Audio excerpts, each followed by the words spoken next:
Hey there, welcome behind the bar on A Pint of Cthulhu with your host Jay and my co-host Matt. He's been demoted recently. And the Honorbound devs. Feel free to introduce yourselves. Is it better just to make you guys sound crazy or not? Yes, my name is Jerod. My name is Jerod. I'm one half of the Honorbound development team, and to the lower left-hand corner on my screen is the other half. Hey, for the first time ever, I think we might be in the same place when we point at each other, Jerod. Are you upper right? Yeah. Oh, no. Well, we tried. Jerod to the right, you down the bottom, Jay in the corner. Well, I'm Will, and I think we're doing a wonderful job in making Matt and Jay sound like we're not really here. I think we could do that enough on our own. So, we'll ask the very first icebreaker question that we ask everyone we interview. And it'd be interesting to see how both of your answers differ on this one. But if you could say a pint of Cthulhu was any type of drink, what would it be? I came prepared for this. I knew this question. Oh. I knew this question was coming. I had to really search my soul. There is a drink in the Midwest from Chicagoland called Malort. For some reason, it is insanely popular. And it's one of those things like, oh, you gotta try Malort. And you will feel your soul leave your body. And then you'll probably get another one. Because it's just, it's awful.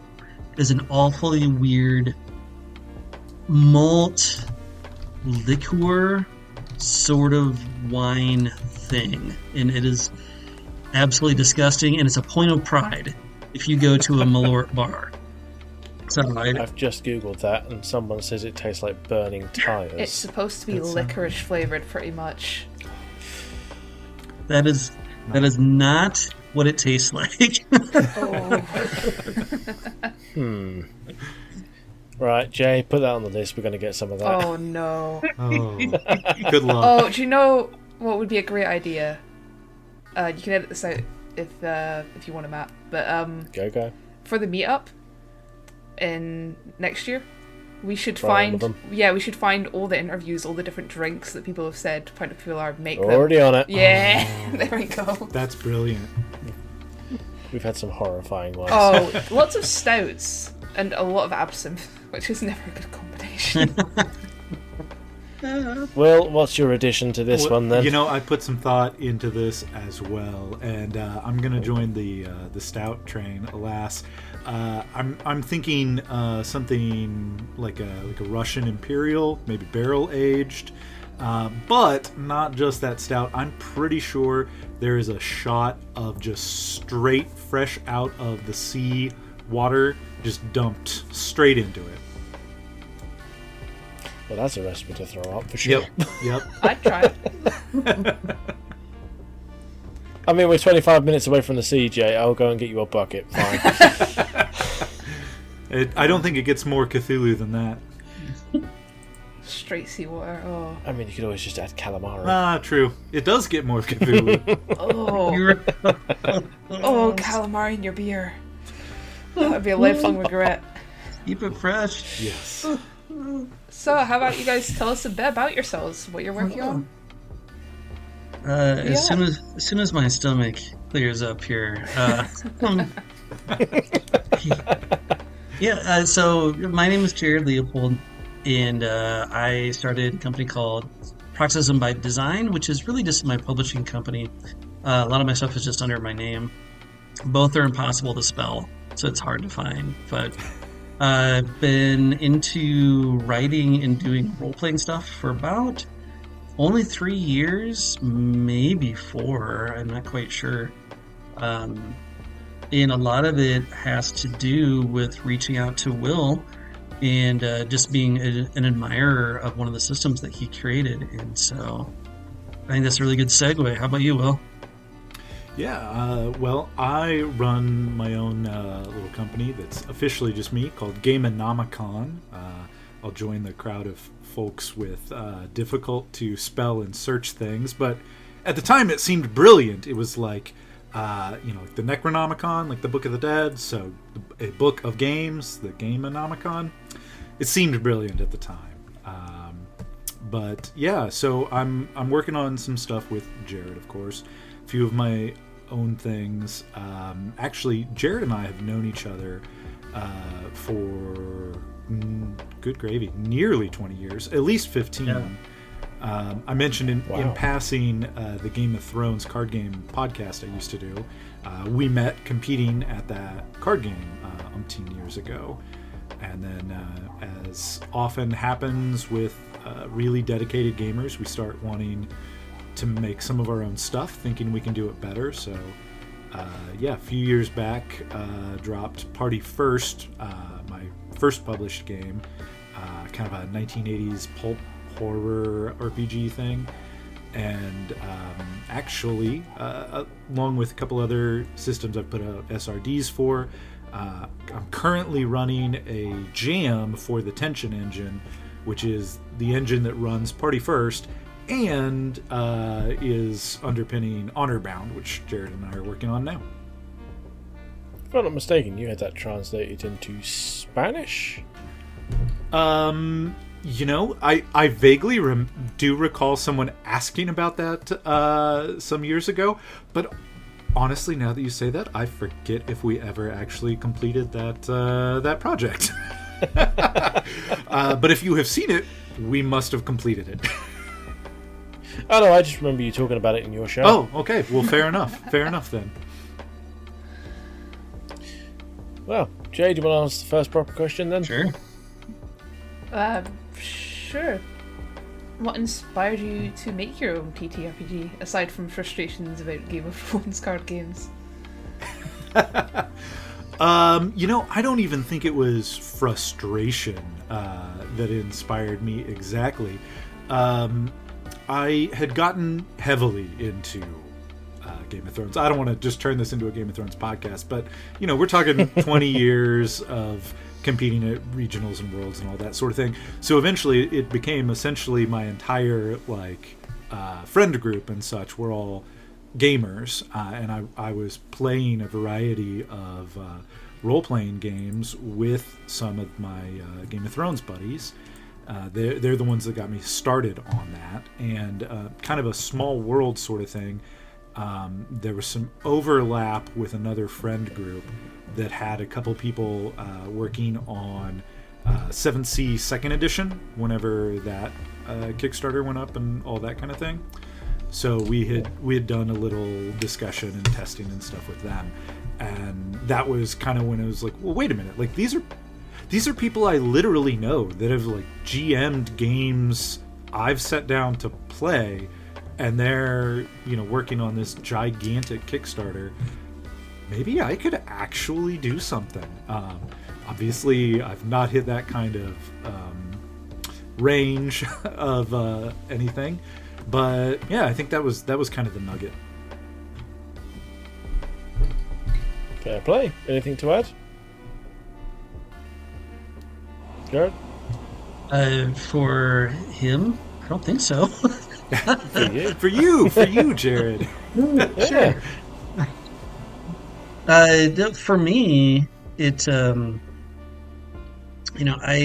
just been playing role-playing games for the past 35 years or something like that, and so the college years did a ton of Dungeons and Dragons, got into that, and then I kind of went into the deep freeze. I started my own brick and mortar game store to sell stuff, which was awesome.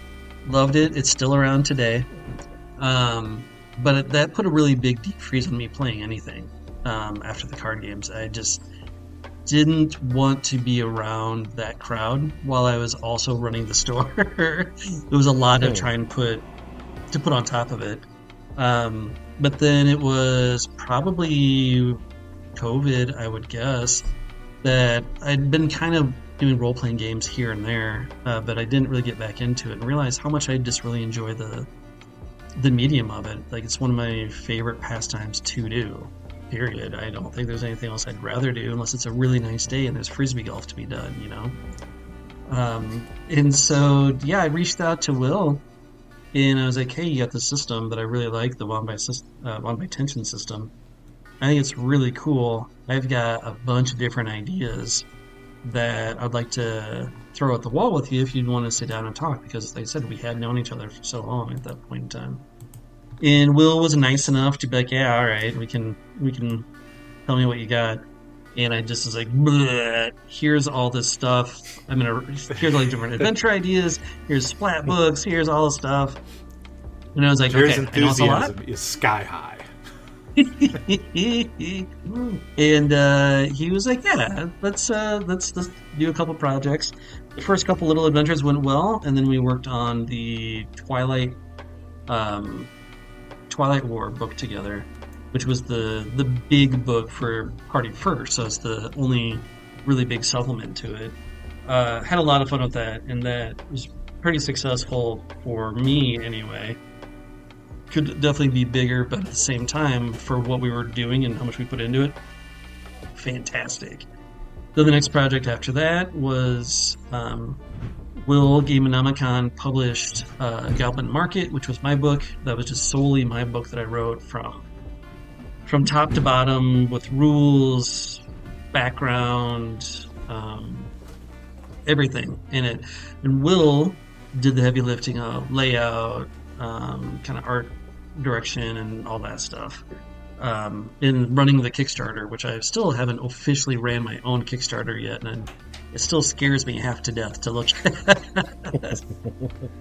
But from then, it was really doing jams, and just getting that little bit of encouragement, once you see something of yours out in the wild, just one thing, all of a sudden it becomes, it's not an addiction, but it's like, oh, I can do this, I can make more, I can get more stuff out there. And I haven't looked back since, full-time dad, and then when I get the time, just write stuff. So that's my program, and I've been loving it ever since. If I might add just one quick thing there to Jerod, I just want to second the jam thing. There's such an awesome way to kind of feel some hype, to feel that accomplishment, to get over that hump and start feeling like, oh, I could actually really do this. I think my first one was the one-page RPG jam a couple of years back, and there's such an awesome community with that, and it's such a achievable goal, I think, and so many cool ideas come out of it from other folks. So yeah, jams are great. That one is actually sorry, Jay. I think that jam's been mentioned by someone else as well that we've had on in that review. I can't remember who it was, but I remember someone else was like, oh yeah, and this jam inspired by it. More than likely, but off the top of my head I can't remember right now. Fair enough. Yeah. So, tell us. Jay? Jared was talking first. Oh, I was just going to say there's a that same one-page jam happens every year, and it's happening right now. Mm-hmm. I assume by the time this episode comes out, it'll probably be over. But there's a month left in it, and I would encourage anyone who's even interested in doing it on itch.io, just find a jam that you'll be comfortable with, and just do it. It gives you a deadline. Doesn't matter if it's fully exactly what you want. Having that deadline really helped me realize that I could maybe do it too. So that'll be just my last little push for jams. They're fantastic. Agreed. Might be definitely something to look into then. So, tell us about the one thing we are here today about, Honorbound. Tell us about that. Could I start on Honorbound on this one? Because I think there's a little bit of a preface to it and how it kind of came about. Because Jerod acknowledged he read Party First and kind of got hooked on that world and system and floated so many ideas. Jerod, folks, he is a font of creativity, which is amazing. And we worked on several projects with that. And I admit, Jerod's level of creativity compared to my level of like motivation at one point was pretty out of whack. And I was feeling pretty burnt out on Party First related stuff. And we started kind of kicking around. I've been looking at putting out that actual system as a resource doc so that anybody could tweak stuff and do whatever they want. So I said, well, hey, what if I go ahead and finish that document up and publish it, and then maybe we kick around ideas for a totally new project that uses that system, and maybe that'll kind of get my juices flowing and interest built up again. So honestly, we probably talked about it on our kind of podcast and video experience, Will and Jerod Make a Game, regarding how we made the leap to the new theme. But I'll admit at this point, I don't recall. How did we... I do roughly recall, hopefully I'm not taking too much credit here, but I think I kicked out the what about the Musketeers in Space idea. I think we were kind of just trying weird combos of two different like pop culture-y sort of things. Was there any more about how we got to that point, Jerod? Yeah, what I really like about this is that when you imagine like big brainstorm sessions, right? Like you throw everything out there and then you just then you disseminate and all that. That didn't really happen. You were like, well, I'm getting burned out. I'd rather work on a different project. I'm like, okay, not a problem. Let's work on a totally new thing. Great, awesome. And it was, the choices were like Star Wars-esque sort of thing, a fantasy one, which we still need to do, or someone needs to do. We've got a lot of good ideas going with that. Or like the Three Musketeers. And I was like, okay, well, honestly, I'm up for anything. I had pitched like a superhero kind of idea that when you use your powers, you slowly broke down, and so that built up the tension points to then something bad would happen to you when you use your superpowers, which still might be down the hopper at some point in time. But then when we got together with these ideas, like, okay, what do you like? What do you like? And it was like, oh, Three Musketeers. And it was like, well, I like the idea of being in space too, because we work with a lot of different things for sci-fi. We haven't worked in that element with this system yet, and that was it. Like, it was literally, I want to say it was a much bigger process than that, but it was not. It was like 15 minutes of talking on Discord, just typing back and forth. It wasn't even face-to-face. It was like, okay, well, how about just Musketeers in space? Great, boom, let's do it. And then it became, the next conversation was like, I don't want to do Star Wars. That was the very next conversation. And then from there, that's how we kind of worked our way into what the world is at this point. Discord, the birthplace of many games. The graveyard of you more. Probably, yeah.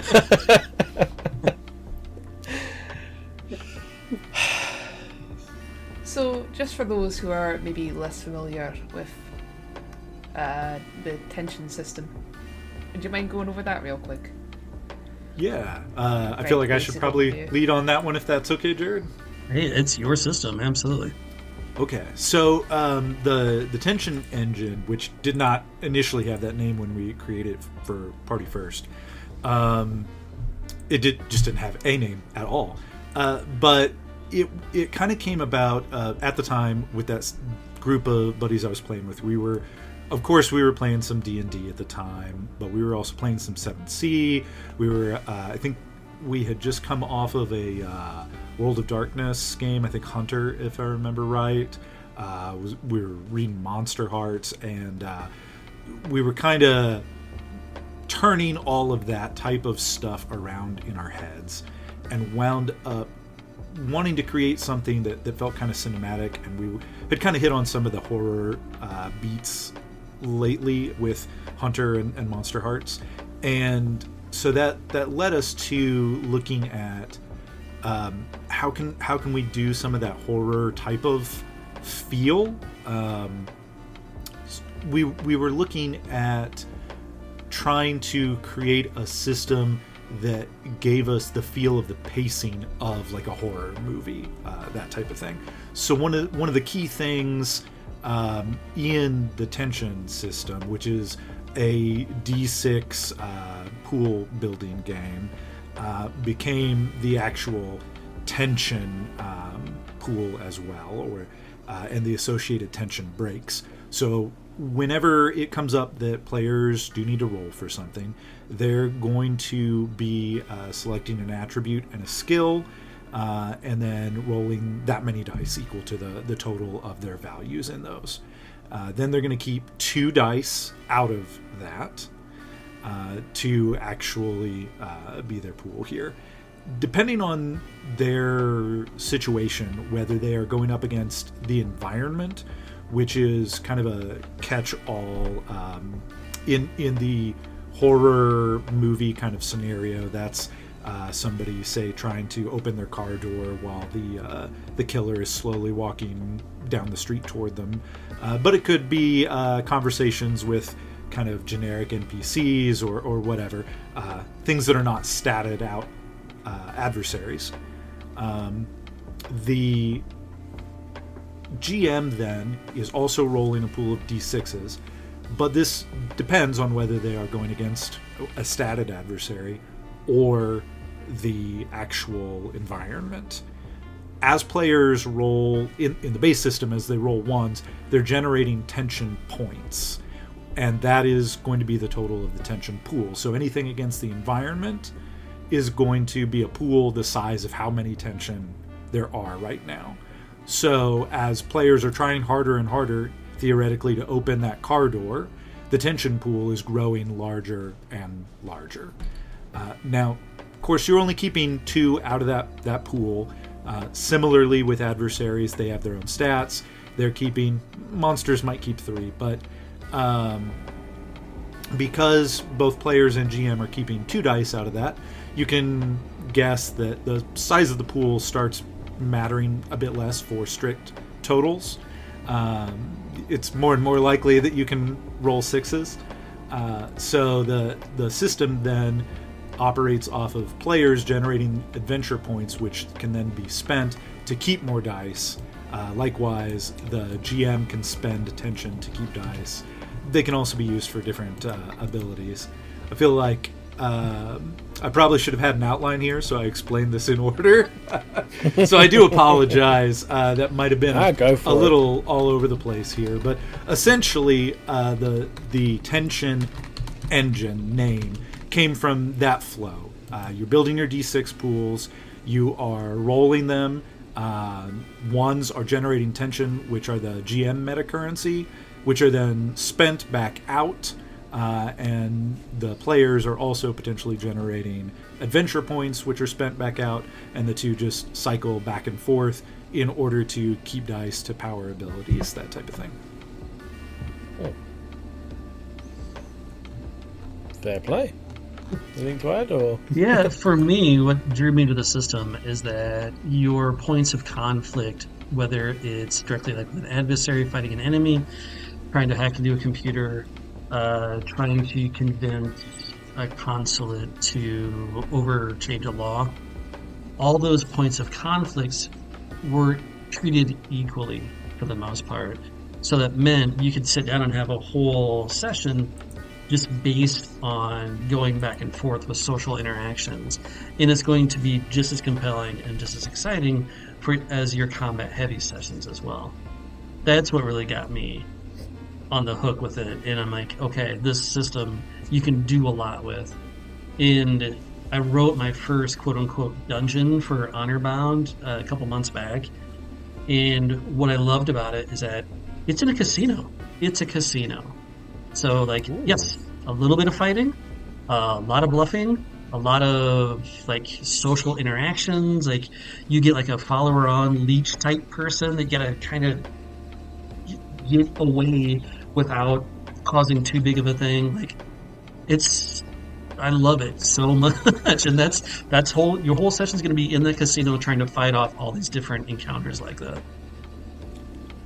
Oh, Jerod, I can't believe you didn't catch me on a really important thing I left out. Something that I know the two of us have talked about a bunch, especially when we had our kind of Ship of Theseus discussion about Honorbound, and how much can be changed before it is a separate system. And I argued that one of the key things to me that made the tension engine what it was, and then I just completely skipped it in my description just now. I really thought you'd catch me on that, Jerod. The tension breaks. So, of course, I mentioned the kind of in and out flow of tension and adventure points and that type of thing.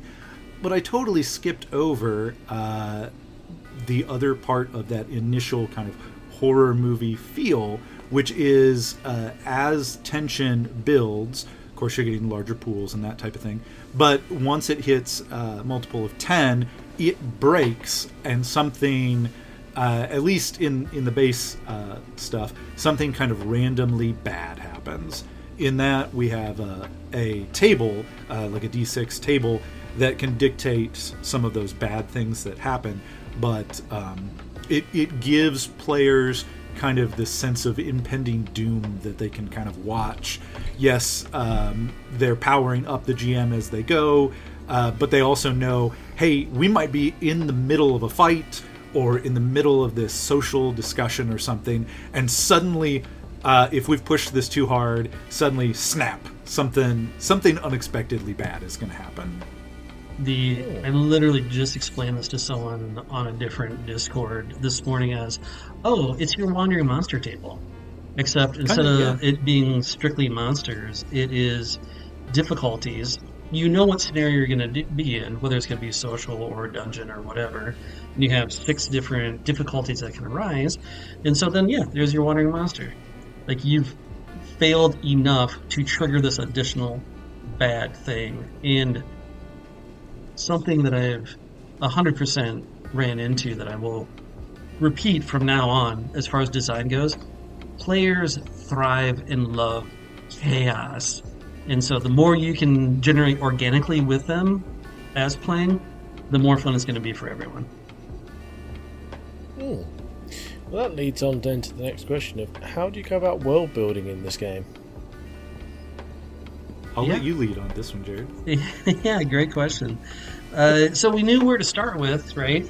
And so then I just started watching as much Three Musketeers media that I could, like shows, movies, reading the books, all that stuff. So that's where I started from.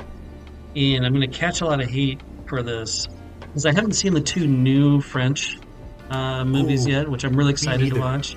I hear they're really good. Yeah, I'm excited to do it.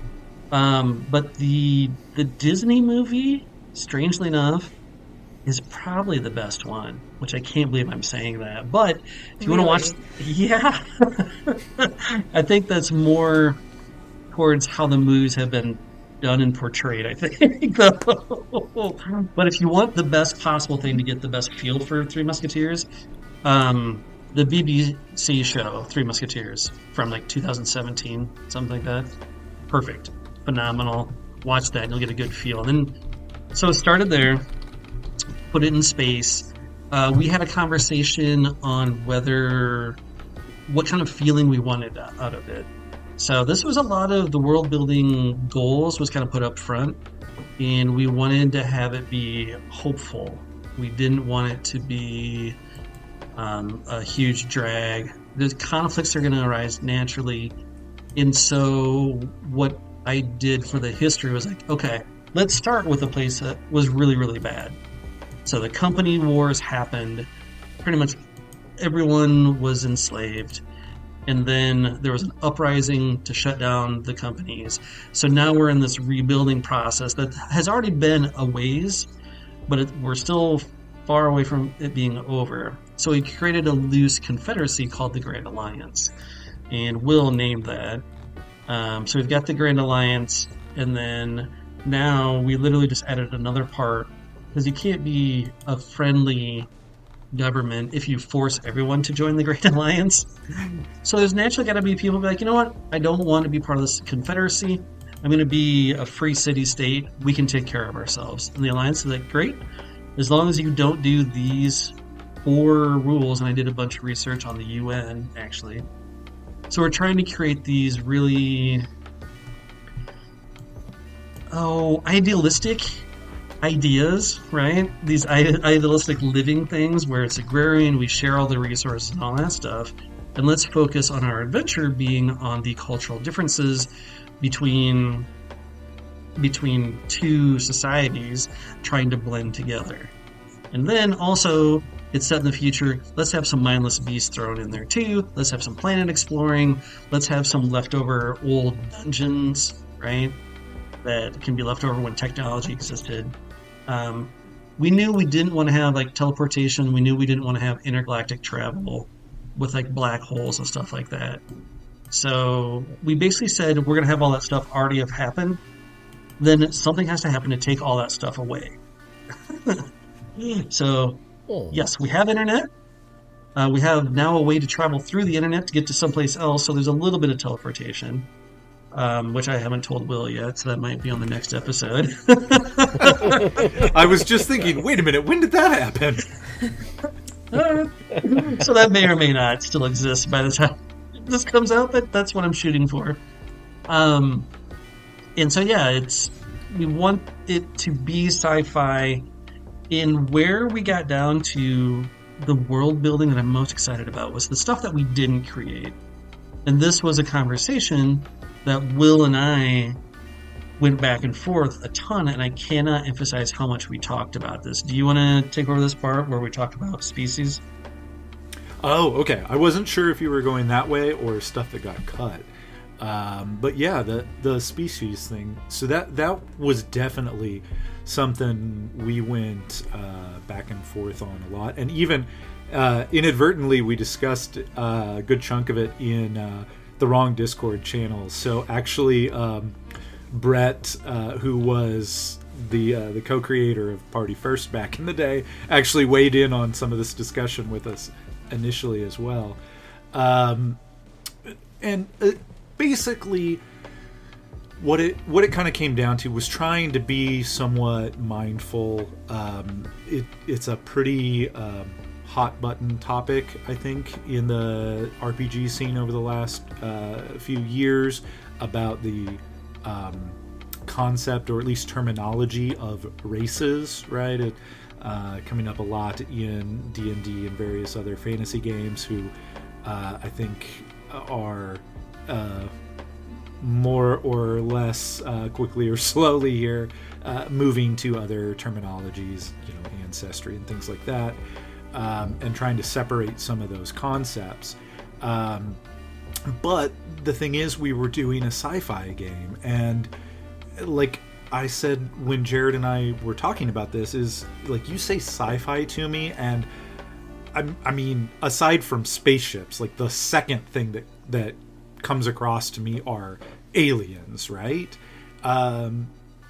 And I couldn't find a way to let go of that concept completely. And we talked about several different things. We're already in this kind of post-apocalyptic sort of era. So we talked about addressing it with just kind of like really flexible, kind of like nanotechnology customization. Everybody's human, but they can look and do whatever they want because they just have the bots, tailor their body however. And in the end, that just still didn't quite fit right for the flavor. And so we came back around on truly aliens, and eventually we also kicked around, are there mechanical benefits or not? In some discussions, there are arguments for or against. We wound up settling on calling them species, and really trying to embrace that as a more kind of scientific term. I mean, these are in our world different species. The I don't know, the Othan and the Harvin are not reproducing together. They are not biologically compatible in the same way.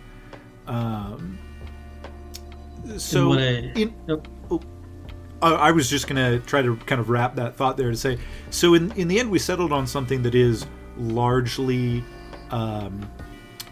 cosmetic and fluff, no mechanical basis. Different societies, different kind of worldviews and outlooks in their societies, but something that we felt after a lot of kicking it back and forth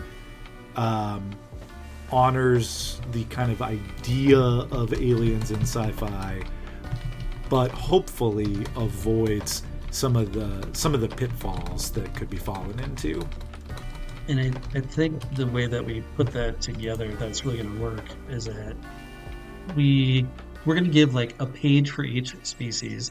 Here's the background, here's kind of how they look, here's the range of what they can look, and then the part that I'm really proud of that we put together is building into the experience points is that, so you just have this page, that's it.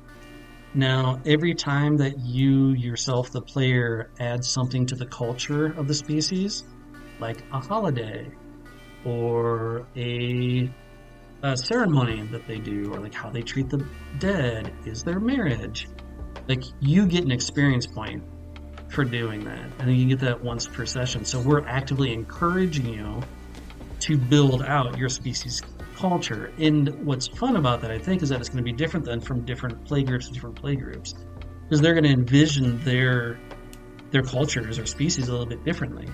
And I think this, honestly, for me, is how I'm going to design all questions of culture and species moving forward for a lot of my games. I think I'm just so happy with that, honestly.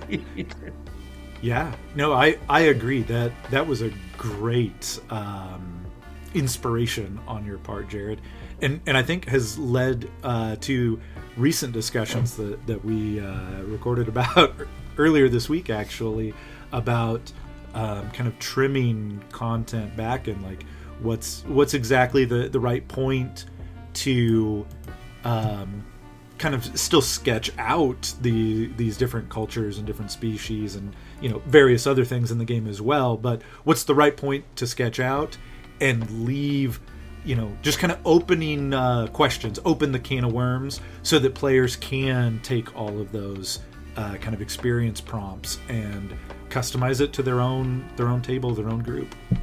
Yeah, that seems like it'd be really good for unique character backstories, really building on, like, because in a lot of games, D&D especially, is kind of bad for this. It's very stock fantasy, so if you get a dwarf, they are this. If you get an elf, they are that. And once you've created your character, that's your character. They might have character development, but you're not going to really have anything new or different about them a lot of the time. So that seems like that system you've come up with is a great way to add to your character without revising previous things. Yeah, and I hope people run with it, because I think the original question was about world building, and that's just what we want to give you, the guidelines, right? So by giving you experience points by building your own world. Because we're also going to do stuff like, we want 3 musketeers. So you know what the other thing you can get experience points? Expressing courtly love. And there's like 5 different things that you can do to express courtly love to gain experience points while you're playing. We also are all about, it's the 3 musketeers, so you have to have interactions within your own group to build it stronger. You can get an experience point for doing that. So what I'm finding for the world building is to put it more into the player's hands and also express how we want the game to be played. And hopefully that's why you bought the game in the first place. Like, hey, these are themes that we want to explore, Sounds good. So what challenges did you face during the development of your game? You mentioned, I think earlier, about stuff getting cut. So what kind of things ended up getting trashed? What was difficult to deal with? You want that one, Jerod?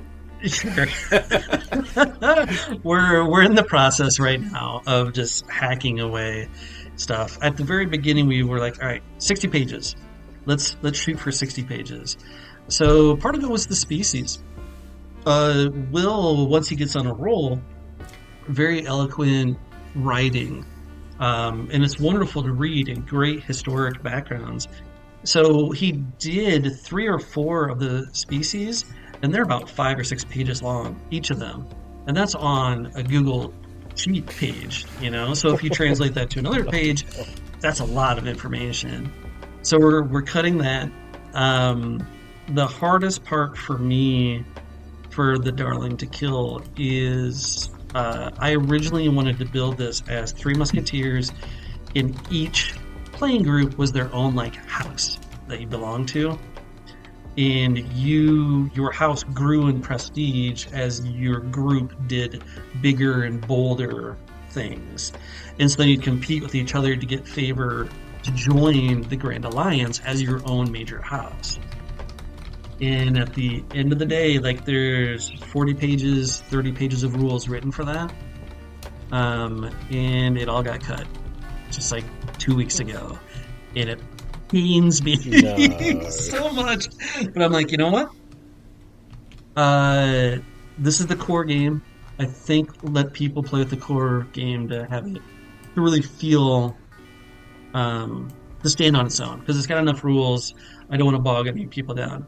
Now, I'm not saying if later on you want to explore that, if there's maybe another book, maybe possibly that might happen. I mean, there's a couple other things I think that wind up getting cut, specific space travel and vehicle rules and stuff.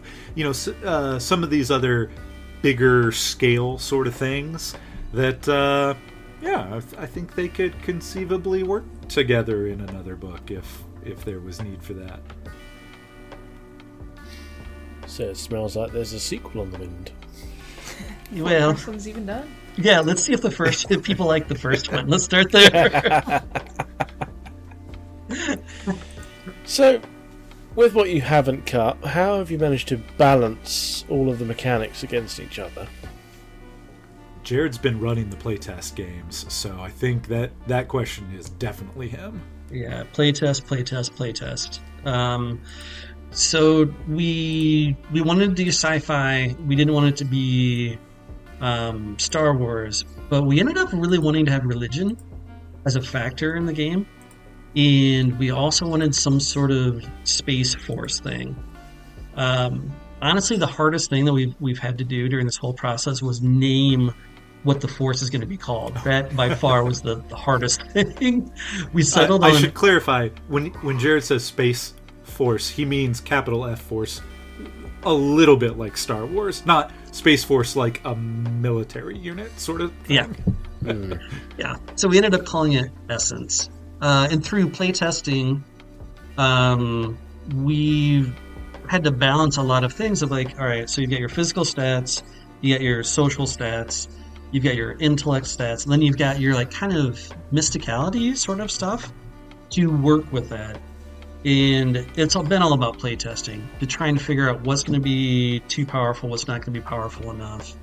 My favorite mechanic that got to work, and I'm leaving it in for right now, is a time traveling mechanic, where if you choose the Seer, each profession you choose gets once per session or once per saga ability, and the Seer is they saw the future. And so anytime while you're playing, the Seer can be you know what? No, stop. That's not what happened.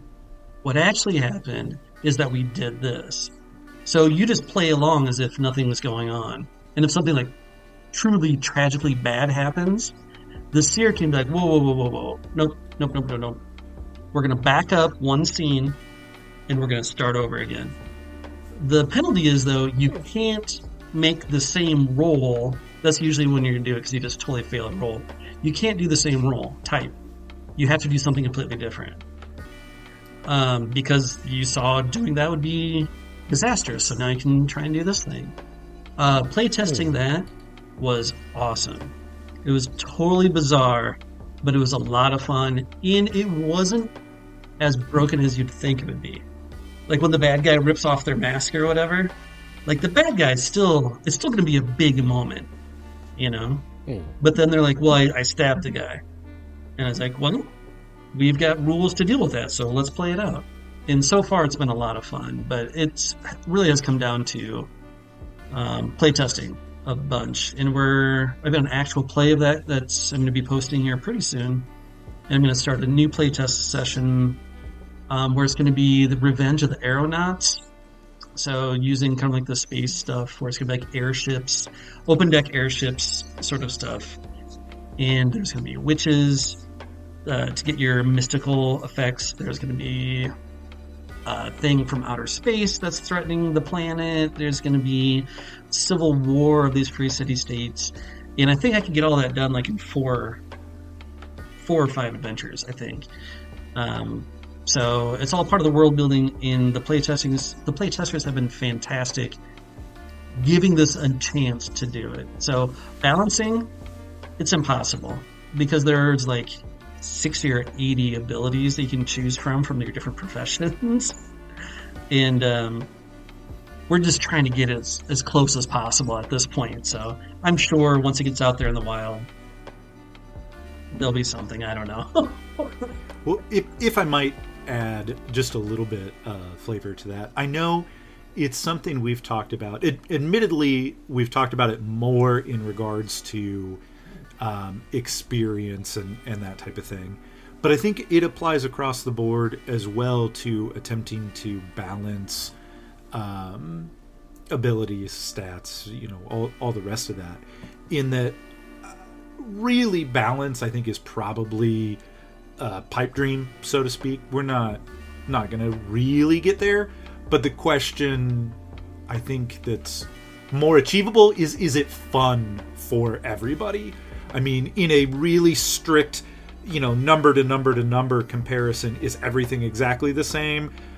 We're probably not going to hit that. But even if somebody's ability that does this has fun when they do that, and somebody that's ability does this, that's lower, but they have a lot of fun when they do that, like, that is the balance to me, is equal amounts of fun.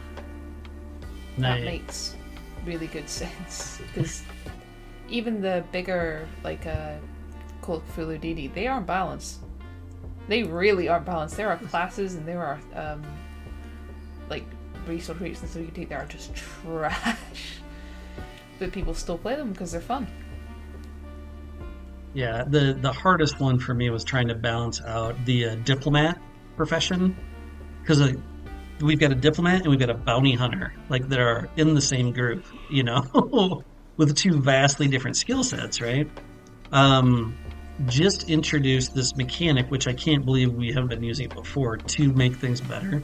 Because if you get into a fight, the diplomat's not going to be much help. If they get into a debate, the bounty hunter's not going to be much help. So we introduced the idea of, because there's three musketeers, we're using these points called unity points. You can spend a unity point, which are fairly rare. Like, you can't do it all that often during a game. Maybe like 4 or 5 times as a shared pool. So everyone in your group 4 or 5 times total for the whole session can do this. Is that you can borrow an ally of yours that's in the same scene. You can borrow their skill number. So for one shot, your diplomat can shoot with his gun almost as good as the bounty hunter. But the diplomat's like core attributes are going to be lower than the bounty hunters, but they get to use the bounty hunter's skill at least. So they have one good shot at least. So at no point in time should anyone ever feel useless.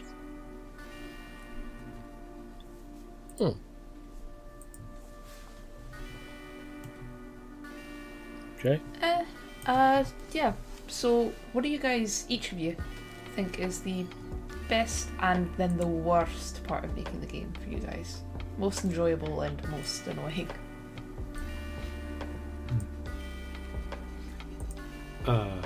Maybe I should start that off, I guess. I don't know. Jared's just snickering and staring at me because I think we both maybe had the same thought.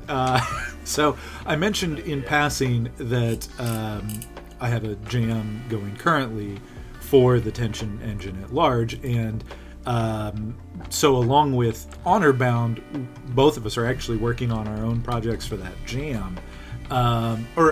And so I was working on some of that, and I was working on the layout for the most recent Kickstarter I've done, Lord of Terror, which was, in short, it's taking my one-page solo system and trying to expand it out into a great big multi-chapter dungeon crawler. But a one-page solo game, you might guess, includes a lot of tables.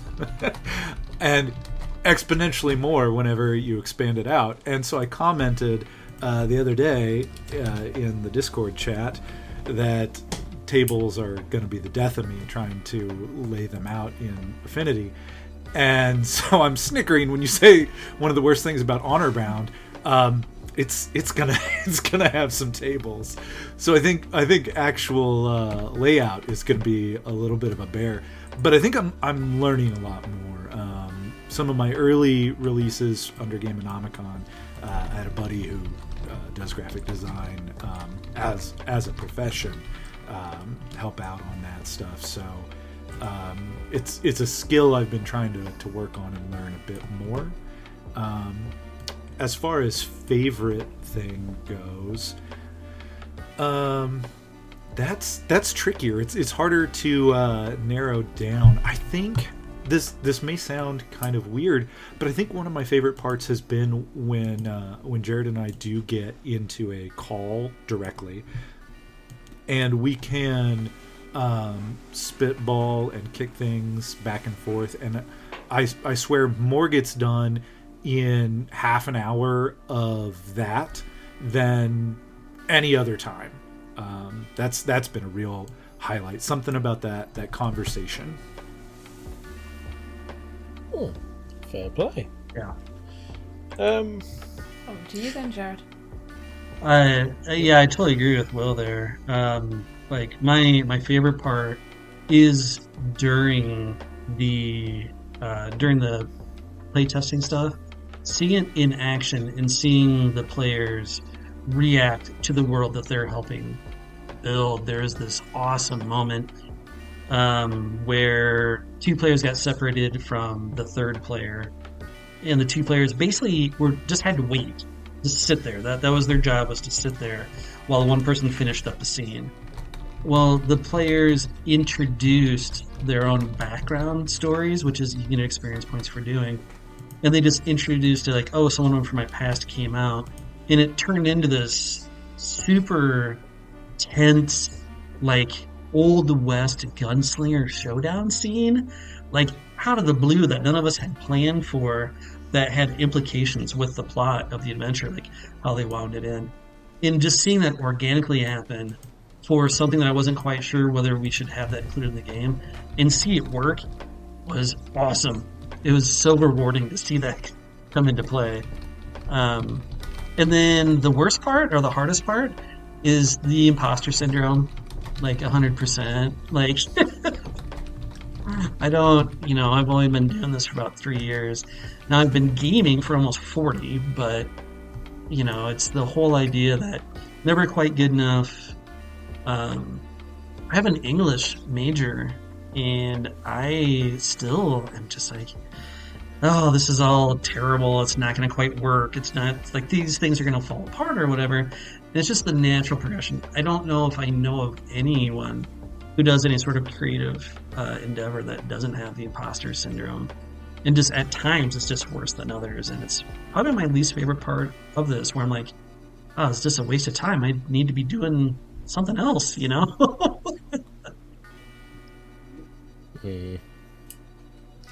think that's one quite a lot of people have, really, I think. It's good that you can get over it, though, it's something you can push through. So, I take it you're going to Kickstarter with this. What kind of goals, if you're allowed to talk to you about it now, or have you not decided? Kind of thing like stretch goals, overall goals, what's the kind of plan with that, then?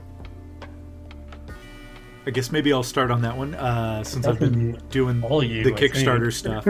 Yeah, so we're gonna run that through Gameonomicon as well, which if folks look that account up on Kickstarter, we've had a few already. So we want to kind of keep that momentum going for it to be published under that banner. We have not finalized budgets or add-ons or stretch goals or anything, but some of the broad strokes we've been talking about that we have plugged in there. We've been, of course, like Jerod mentioned, our page count shooting for 60-ish pages to keep it about the same size as Twilight War that we did for Party First. So I think that probably puts our budget in a similar realm. Off the top of my head, I should have double checked. I think the goal for Twilight War was 2,000 US, and I think it finished at maybe 3,500. Wow, something like that. Oh, Jared's got notes here. I think so. I think we're looking at that. That probably puts it in line with some of the others I've run, like Warmer in the Winter and the like. So some kind of smaller thousands will still let us get it published and out into people's hands. For stretch goals and the like, we've kind of insinuated heavily that there's enough content out there that it's not far away from having a second book ready. So we've been talking about that, possibly if we can say double our goal, for that to maybe be a stretch right there. I know we kind of kicked around some ideas before about so if you look on Kickstarter, the landing page or holding page, whatever, for Honorbound is already up with pretty simple, straightforward Starfield logo and all. But the kind of rocket ship fleur-de-lis design was an idea of Jerod's that we kind of worked with. So we've thought, oh man, would it be neat to get maybe like some custom D6s that had that symbol as the six face or something like that. So we're still kicking ideas around. If folks have ideas, hey, offer them up. We'll see what we can do. I mean, I'm always a sucker for dice. Here, let me get that on my notes here then.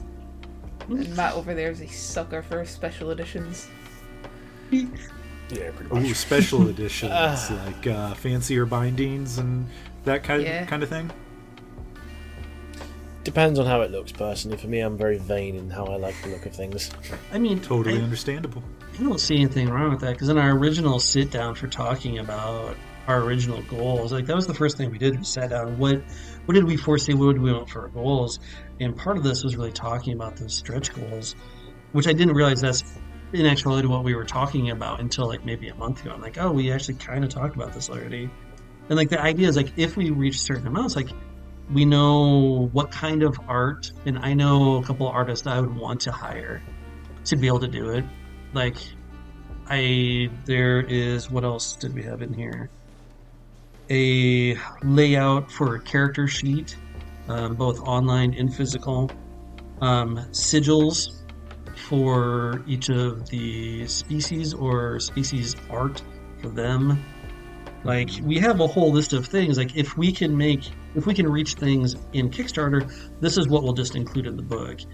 And so I've never participated in anything like this. Someone out there, please tell us if this is a terrible idea. But to base the idea of your Kickstarter going like, if we reach this, that means we get this.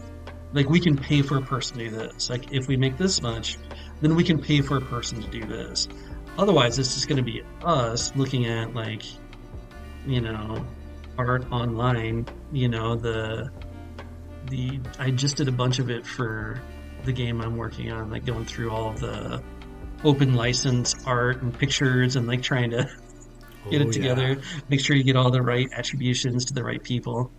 Like we're happy to do that, but it'd be way cooler if we had art from actual artists, that's for sure. So remind me, I'll point you in the direction of a few that we know. Yeah, that sounds fantastic. Yeah, especially musicians as well. Music is always a good one. Oh, now that's not something I've thought about that much, but that could be pretty sweet. You slap that in front of an actual play? Introduce you to read. Who was it, yeah. Matt, who had some campaign on Kickstarter we saw had a vinyl record as one of their... That would be Cthulhu Dreamt, Yeah, that was sick, man. Yeah. Wow. where we met Reed. There's going to be, I think, 2 vinyls and a whole bunch of different thing. Yeah. The only other thing I can think of, if you go down the art route, prints. Oh yeah, people love that. Oh, okay. That's much more straightforward than custom vinyls. I bet we could do that. Oh, if you're doing the space thing too, it could be fun. This is, you know those what is it, like fictional travel posters essentially? Oh, For yeah. if you guys have like planets or like space stations or something, you could have that as a That stretch would be goal. cool. Oh, a Grand that's Alliance funny. Pick that recruiting poster. That could Yep. be cool. Have I got room on the wall? I do. I mean, you got maps. I mean, depending on how far you want to go. I mean, I know there's some that do cloth maps. Oh, tapestries and stuff. That's pricey. But hey, if you go like Well, 10 they're times your goal, printed. go for it. Well, that's the thing, yeah. right? Dream big. Like, VTT integration. Yeah, because we our podcast, we obviously do it online and we're all around the world, so it's a Roll20 for us, never at an actual table. yeah. Unfortunately, Yeah, you maybe got one like day. Foundry. You've got Alchemy. I think one of them is. Yes, I've heard of that one.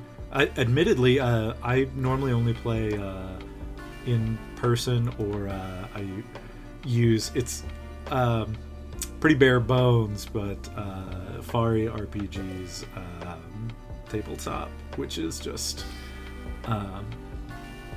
very theater of the mind, dice roller, pretty simple sort of thing.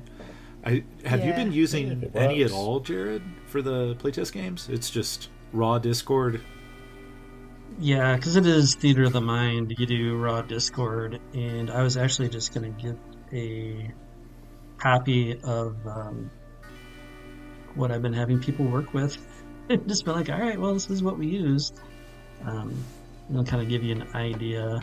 It's like a character keeper online, an unprofessional one, so it's not great. But you can take a look at that.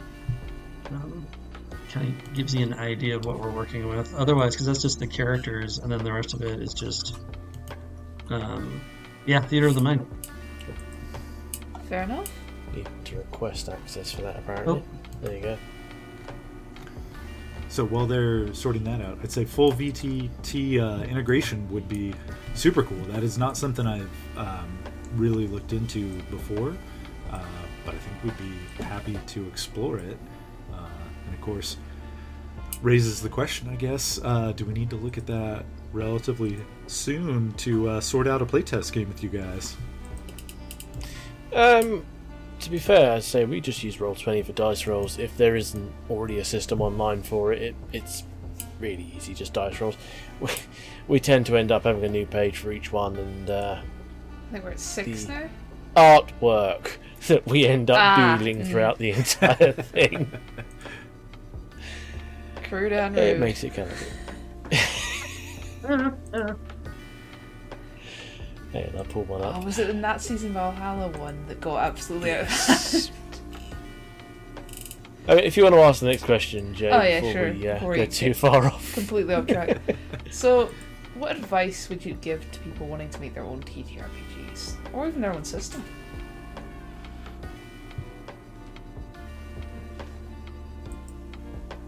I think I can launch off with this one. I think the first thing I would say is do it.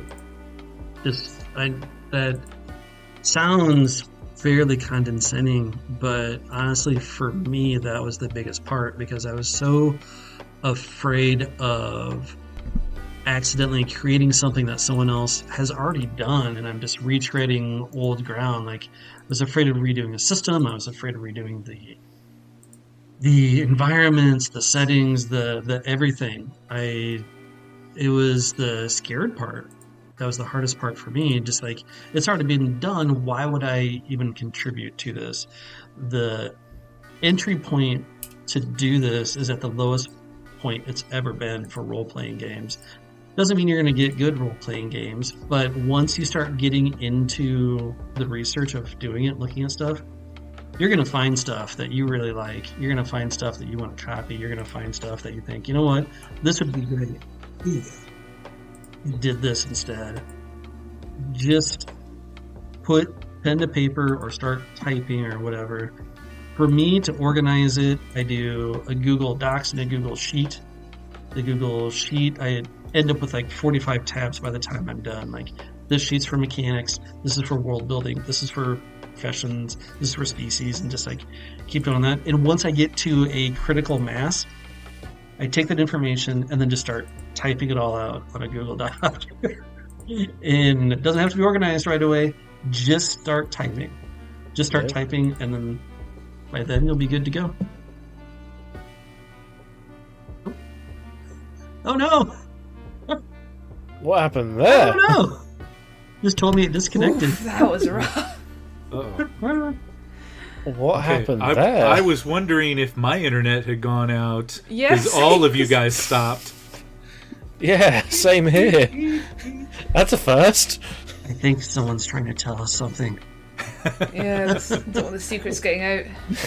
You're gonna see a red dot appear on everyone's cams. And this is why we record individually locally, because this shit happens. That would have killed it, yeah. So that's my advice. I'll just nod and say, yeah, it sounds pretty good. fantastic. Oh, we got most of it. Well, the funny thing is, because you recorded that locally, it'll sound perfectly fine. Everyone would just be like, what the fuck are they on about? Oh, How about you, Will? That's a first, Discord. For me, honestly, I think I'm going to reiterate what we were saying earlier about jams to some extent, and particularly the one-page jam, because I think if anyone is looking to get started, to make their own game, to kind of get over that hump of feeling accomplished and to combat that imposter syndrome that Jerod said, it does not get any more achievable than a one-page game, really. And I would also really recommend, kind of related to that, there's a ton of SRDs available out there, system resource documents, that are virtually all open licensed for you to do pretty much whatever you want with. You can find them all over the place on itch. The one-page jam links to several, Lasers and Feelings, and What Everyone Is Drawn, and Honey Heist, and the Second Guess, and all sorts of stuff. Honey Heist. Yeah. Why does that ring a bell? Honey Heist, the base game is about bears going to a convention, and they've got two stats, bear and what is Wait, it? Yeah, I've Bear seen and Honey. that This we've was got Bear that. and Honey. Yeah, and you you have to pick out Way the back. hat your bear's wearing. Yeah, way back when I mentioned at the start of this, someone else had mentioned One Day Jams. It was Bear and Honey. That's what they mentioned. Yeah. We were Yes. talking to them, whoever it was, we were talking about their inspirations, and they were like, oh, Bear and Honey from the One Day Jam. And I must admit, you just answered a question I've had for a while. What was an SRD? Oh. Well, I apologize that I didn't clarify that earlier. So yeah, No, it's fine. system resource document. So a lot of those, a good chunk of the heavy lifting has been done for you. Most of them, you can just straight up reuse the text from them.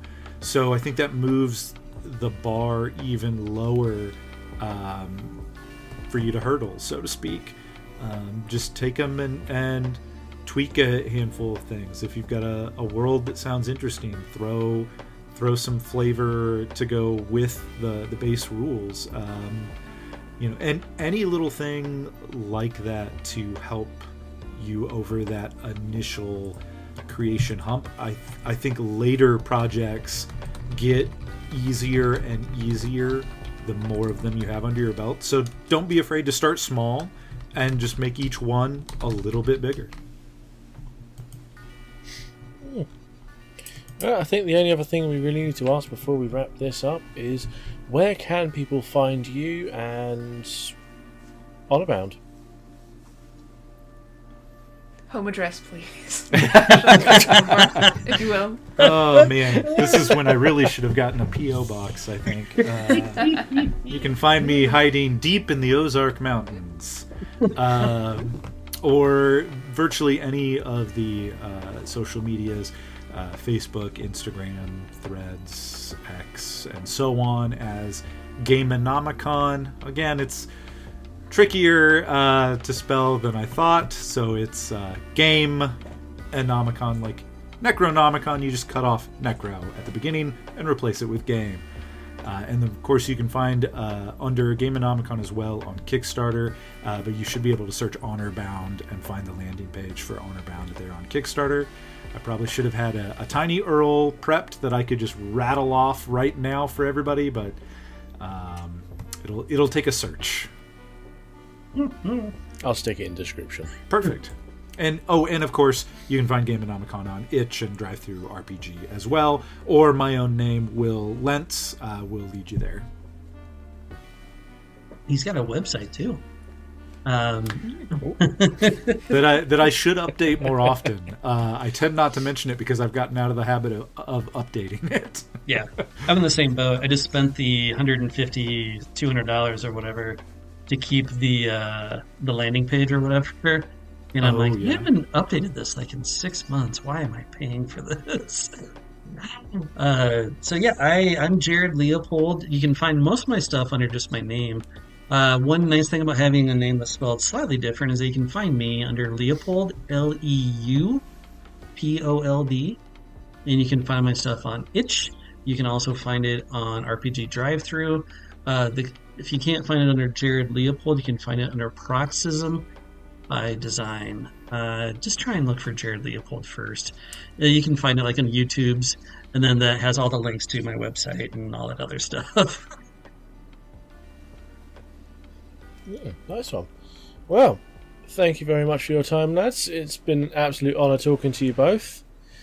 And yeah, I think that's kind of it for us. This has been a Pint of Cthulhu, signing off. Bye. And now we hit the square stop button on Audacity.